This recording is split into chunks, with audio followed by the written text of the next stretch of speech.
Ibrahim Noureddine Diagne. Nous avons bâti un système monde aujourd'hui qui était basé sur le multilatéralisme, qu'il s'agisse des questions politiques, géopolitiques, économiques, à tout point de vue.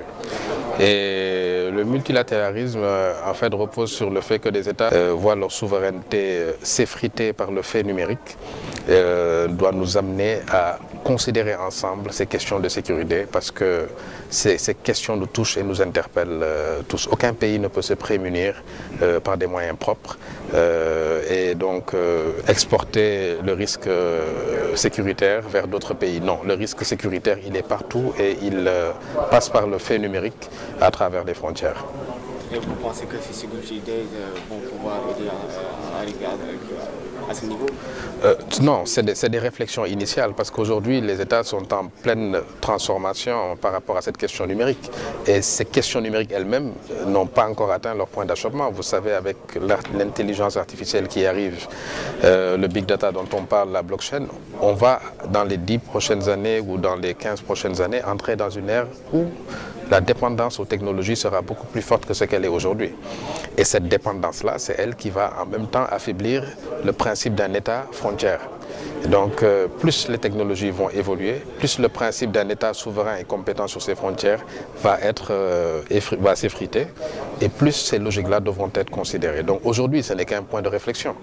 Mais nous allons vers cette perspective, et si nous n'anticipons pas bien, nous risquons de rater certains rendez-vous critiques pour le devenir des États et la sécurité des personnes. Quelle est la priorité aujourd'hui? C'est l'intégration des États pour une sécurité dans le cyberespace, ou bien c'est au niveau des États qu'il faut déjà s'organiser? Il faut considérer d'abord que c'est une question transversale et impliquante.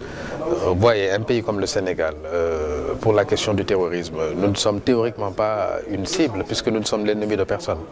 Mais de façon collatérale, les autres jeux qui se jouent ailleurs peuvent aujourd'hui atteindre notre pays simplement par le fait que nous sommes dans une dimension transversale, multinationale. Il ne suffit pas de dire je suis un pays je ne fais pas de guerre, je n'ai pas d'ennemis pour être épargné de ces risques dont nous venons de parler. Et ça, ce n'est que pour le terrorisme qui est le phénomène le plus médiatisé.